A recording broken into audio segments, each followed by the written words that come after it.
నన్ను ఎవరు ముట్టుకున్నారో ముందుకు రండి. అది నేనే. నీ వస్త్రపు అంచు నిజంగా నీ అంచు మాత్రమే.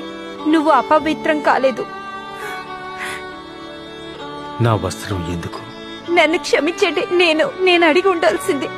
కానీ మీరు నన్ను తాకితే అది ధర్మశాస్త్రం ప్రకారం మిమ్మల్ని అపవిత్రం చేస్తుంది. నేను రోగంతో నన్ను 12 ఏళ్లుగా నాకు రక్తస్రావం ఉంది. దాన్ని ఎవరు ఆపలేకపోయారు. కానీ నేను మీ వస్త్రపు చెంగు తాకగలిగితే చాలని నమ్మాను. నా కుమార్తె. నేను ఎవరి కూతుర్ని కాను. నా కుమార్తె చాలా కాలం నుంచి పోరాడుతుందని నాకు తెలుసు. నువ్వు అలసిపోయి ఉండాలి. అది నిజం.